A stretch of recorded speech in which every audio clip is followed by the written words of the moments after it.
Hi, I'm Catherine Alexander, the founder of Bridge to Partnership. We're going to talk about how values are evolving and need to evolve in our current life and situation. But first, I want to talk a little bit about systems thinking. We don't normally associate systems thinking with values, but there's some real benefits to doing so. And I think you're going to see why it's important by the end of this presentation. If you're not familiar with systems thinking, that's fine. You can learn as we go, but I want you to keep in mind these aspects of systems because they do apply to values, and we're going to talk about that later. First, all systems are wholes, and the wholes are consistent of parts, and the parts are all interconnected, and they all have an impact on the system, not at the same time and in the same way, and the parts are not interchangeable. So for example, in a mechanical system like a car, the car is a whole. It's composed of lots of parts. The parts are all interconnected and they all have an impact on the whole. When you step on the brakes, it stops. The whole car stops. They all fit. You can't put Chevy parts in a Ford. So that's fine for mechanical systems. But living systems have some additional aspects. The first is that they're non-linear, which means that if you make an impact or a change or an effect in one part of the system, it will show up at a different time and a different place. When you put the brakes on a car, it's linear. You push, it stops. With living systems, that's not true. If you berate your son in the morning and he goes to school and picks on somebody else, that's a non-linear cause and effect. It's not a direct line. The other real important piece is that all systems have a purpose, a why, an intent for what they do. And that's critical with living systems because all the parts are designed to make that why happen, and they fit so that you can achieve the why that you wish to achieve. And you'll see the importance of that as we go on. So there are three systems of values, and these are real systems. They have exactly those dynamics. That's why it's important to understand. So they have there's a protective system, an effective system, and a resilient system. They are very different, and in some cases, they're mutually exclusive. So we're going to take a quiz. So I would like you to go get a pencil and paper. And while you're doing that, I'm going to go through and explain what each of these values mean so that you're clear when you rank them. And I'm going to ask you to rank them on a scale of 1 to 5, with 5 being the most precious, the most important to you. Okay, so get your pencil and paper. So the first is strength, which means that you value being strong. Loyalty, it's felicity to a person, a cause, a thing. Honor is feeling really good about what you do and acting so that you feel very good about yourself. Rules to belonging means that there are criteria for belonging.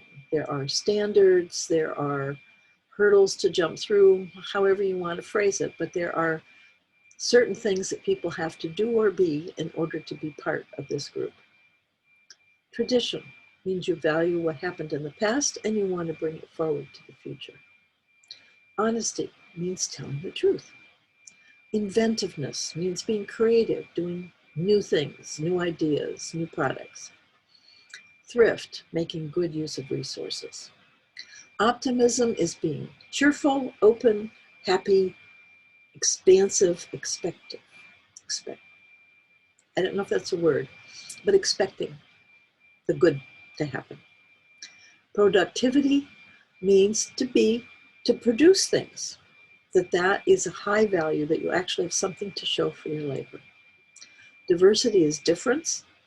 Empowerment means that people can show up and bring their full self to work. Co-creation means the ability to work together in a way that generates things that no one thought about and no one could have created by themselves. Interdependence means that there is a reliance on different parts of the system, different people in the system on each other. And that's a happy thing. And then concern for the future is just that we have a concern for the future. So I want to give you a few minutes now to go through this list and to rank them on 1 to 5. So I'll give you a few minutes to do that.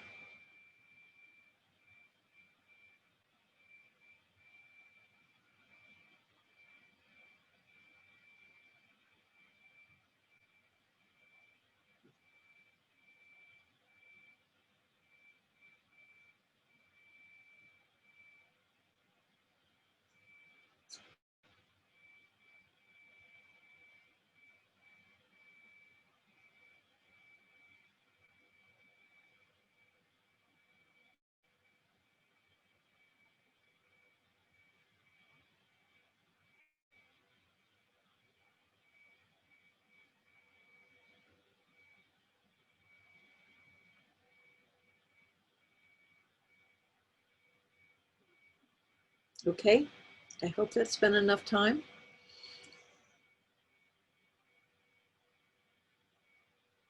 So we're going to go now and see what the results mean.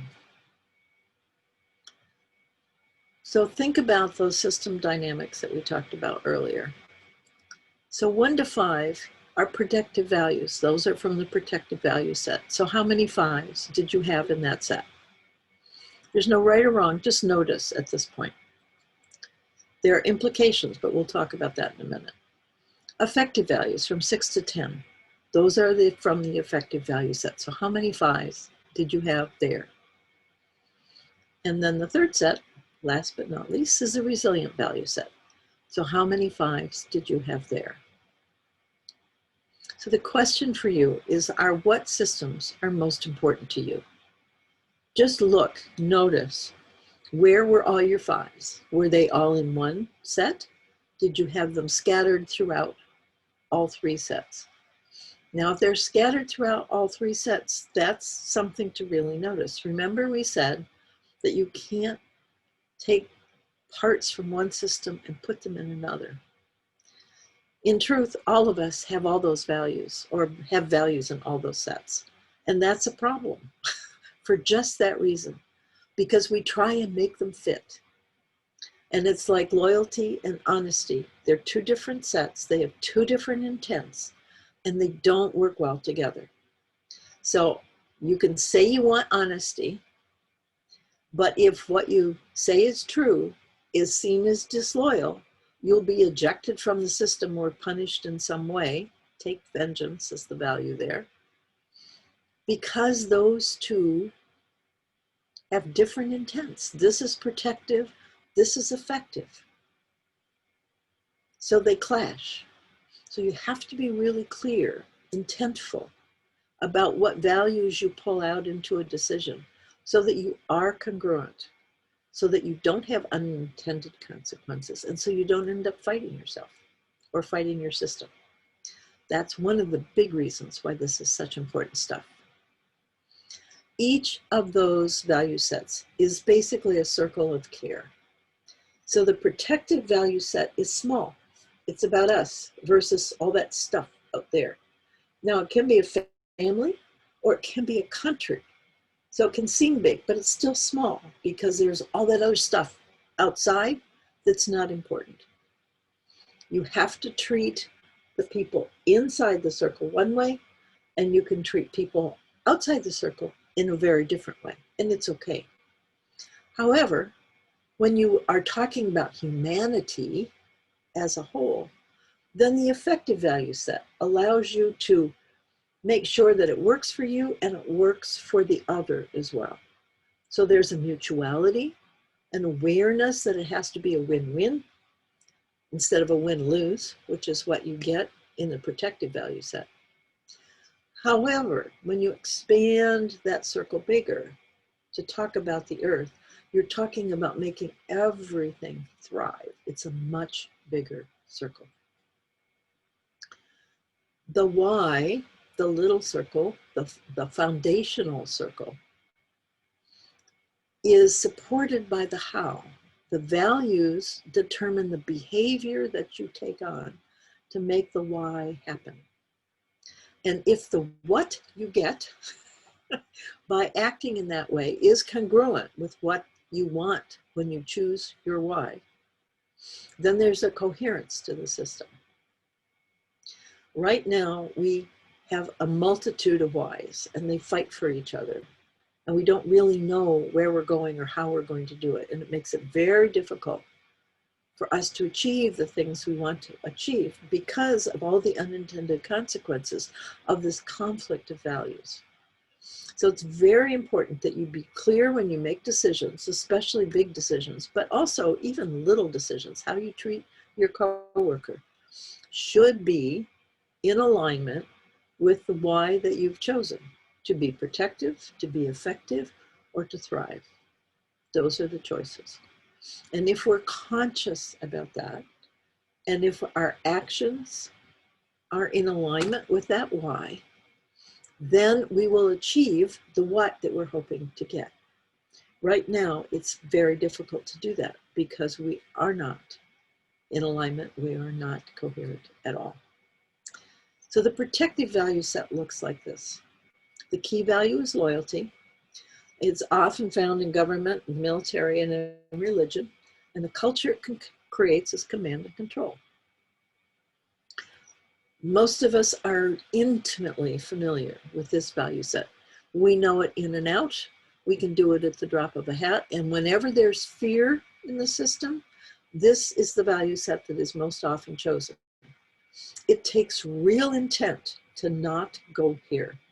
You might remember some years ago, Tom Peters did a book that talked about new ways of management where you really liked each other and you really supported each other.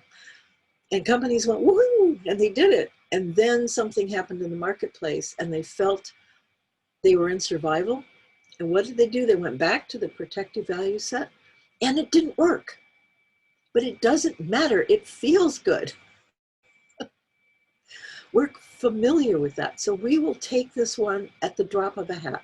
Whenever there's fear in the system, this is the choice because we know it. It doesn't work. And now it really won't work.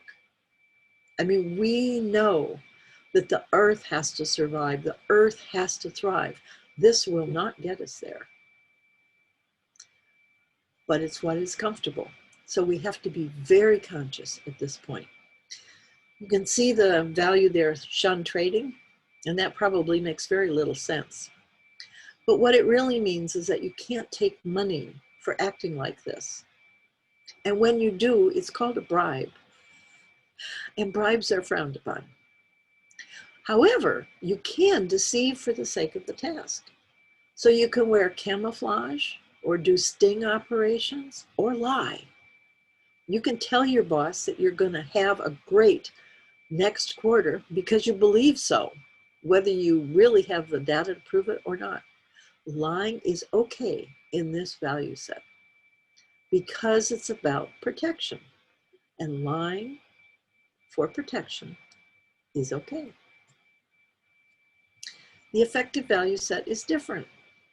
It's about being effective. You want somebody to say, stop, it's not going to work. You treasure that. The whistleblower is a good person here. The whistleblower gets crucified in the protective value set. You want to collaborate. You don't want to force people into things like you do in the protective value set. It is power over.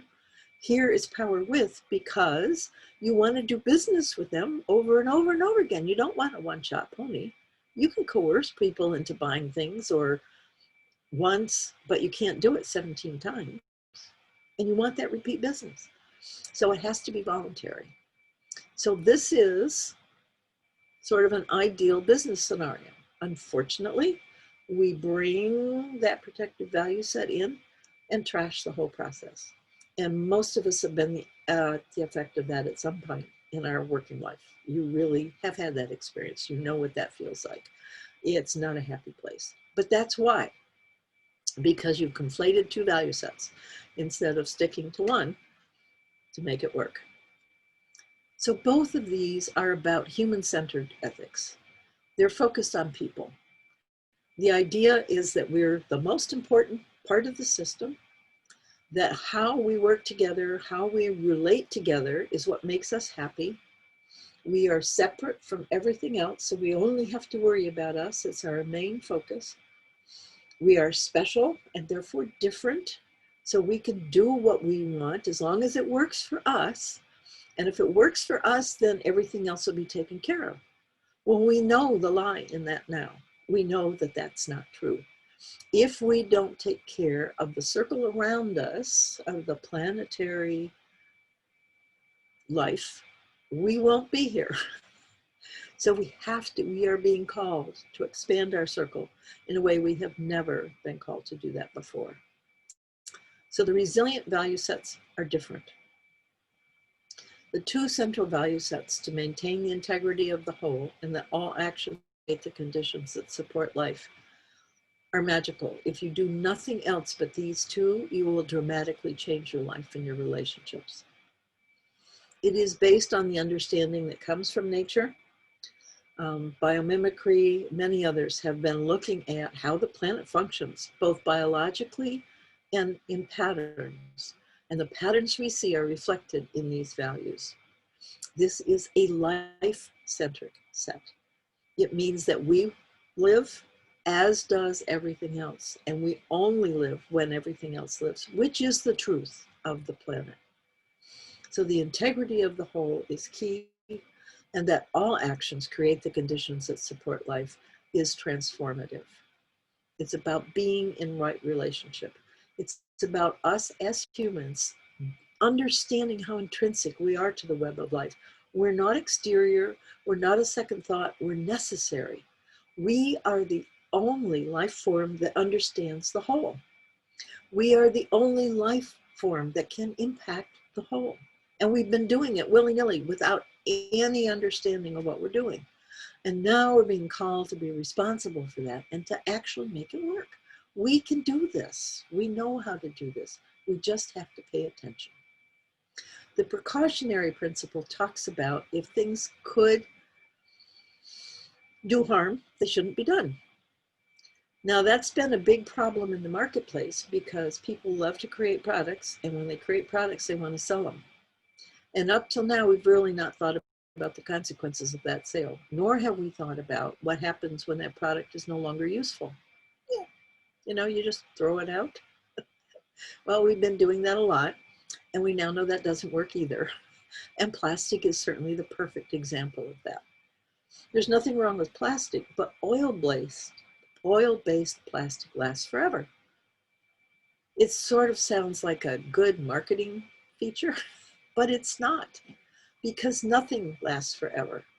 And when it is not useful, it needs to go back into the system. That's how nature works. Zero waste, no waste.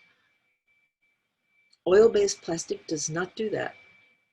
Starch-based plastic does. Soy-based plastic does. We shouldn't do things that have unintended consequences until we are clear that all the consequences work with the system. That's a hard act to swallow. We want to move faster than that. But that is also part of our lesson in learning, is to integrate into the system, to meander instead of going through a concrete channel. And that's dynamic stability. Dynamic stability talks about flexibility within a range, variety within a range.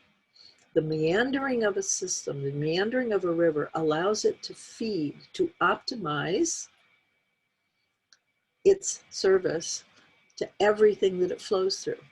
If you put a river in a straight line, whether it's concrete or not, you increase the speed of the river, the force of the river, it becomes more difficult to control, and it doesn't nurture anything it goes through. It goes through too fast. So the pace, the meandering, the dynamic stability is inherent in healthy systems. And we have far exceeded those boundaries, and we need to fit ourselves back into it. And that doesn't feel comfortable, it feels restrictive, but it's life enhancing. Think about your own life, the pace at which you live. One of the wonderful things about COVID is we suddenly start to see that relationships are important and relationships take time. You can't do relationships fast. It doesn't happen. So COVID has sort of said, oh, pay attention. You want to slow down a little bit. You want to mesh more, become interdependent, optimize your family life as well as your work life.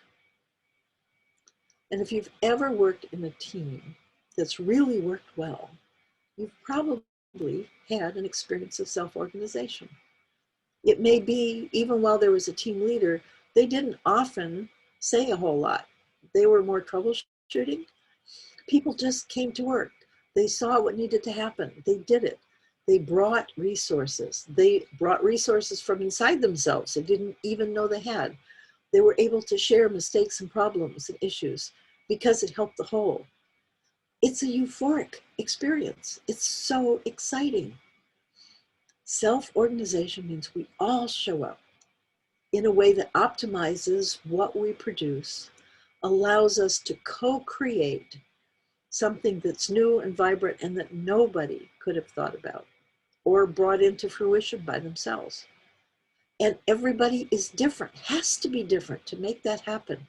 You have to have all the pieces that you need in order to make that whole. And you have to share back and forth as you need it. There has to be a reciprocal sharing of information as needed in order to make that work. So everybody shows up bringing the best of them. Can you see how this is exciting, actually, to live this way, to try and work to be this way, to think about making these conditions that support this vibrant, expressive, self-organized reality into reality is exciting to do. Ecologies mean that everything serves the whole. We've learned that from ecology. I mean, trees support other trees. They nurture each other. The microbes in between them balance the nutrition. I mean, it's amazing. It's an incredibly complex, self-organized system because everybody shows up and does what they do, you know? And they do that in service of maintaining the integrity of the whole. It's sort of a duh, but it's one we still have to learn. Zero waste, the waste of one becomes the food for another. If we had cities designed like this, what a difference that would be. And we'll never get there without curiosity and experimentation. You have to try it. Nature is really good at throwing out experiments. And if they don't work, you do something else. It's okay. There's nothing wrong with that. So we are being called to expand our circle, to mimic the mother, mimic nature, mimic the way things have worked for eons, millions of years. Life on Earth has gotten more complex, has gotten more interesting, has gotten richer because nature maintains the integrity of the whole and makes sure that everything she does creates the conditions that support life. So the resilient value set is key. If we just do the one value, all actions create the conditions that support life, then it ensures that life continues. So much of what we do brings death. All actions create the conditions that support life, ensures we care for and support the joy of life. It's not about existence. It's about life in capital letters. That it's fun to be here. And we enhance that capacity in ourselves and in others. It's a spiritual affirmation. It brings the spiritual into physical reality when we really look for and support that joy. Things should not be ugly.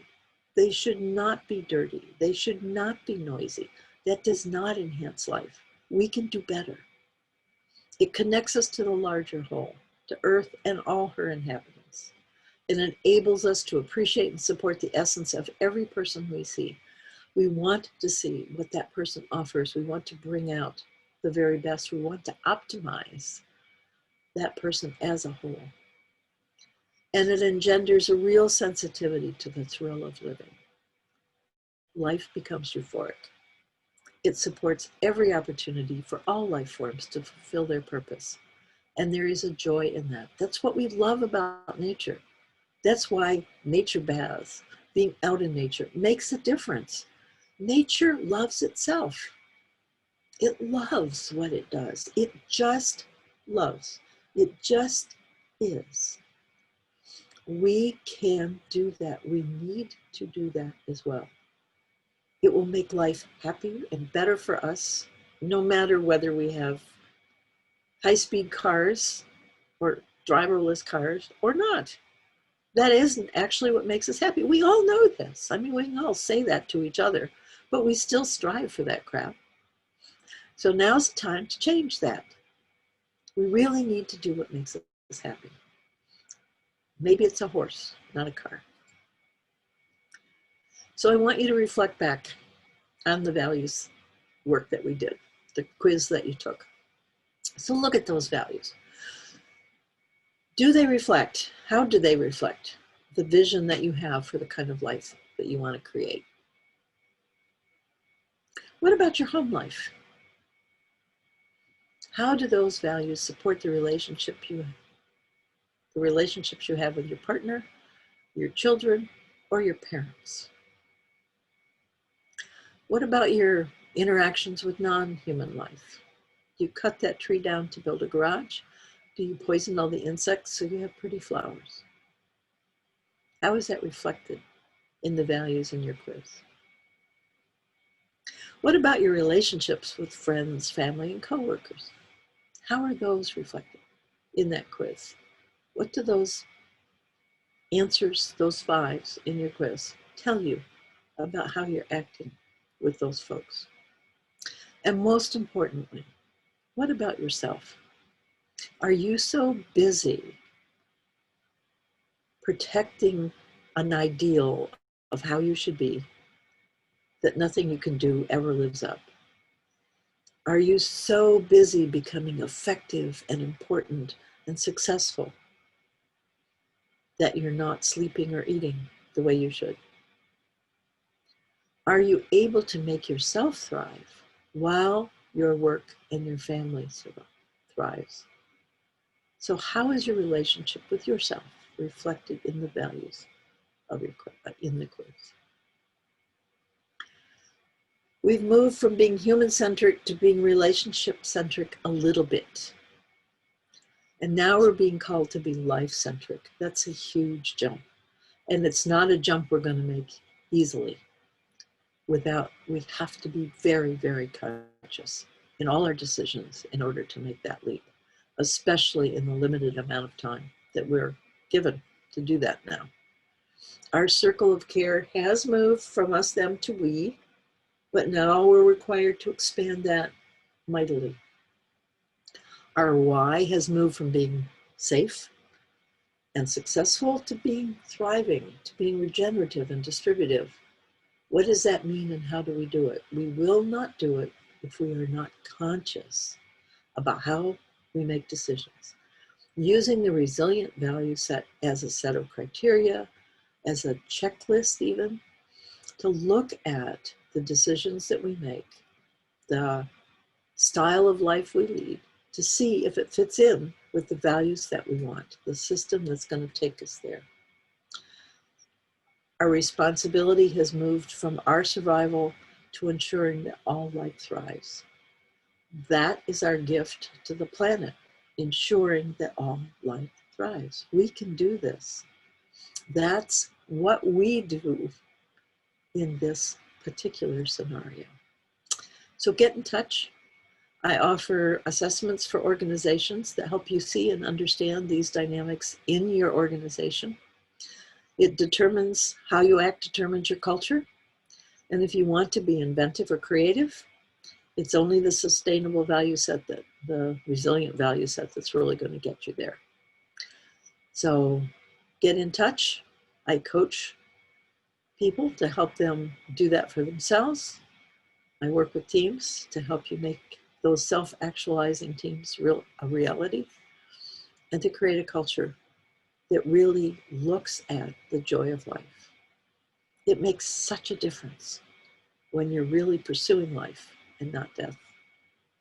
So thanks so much. Look forward to talking with you.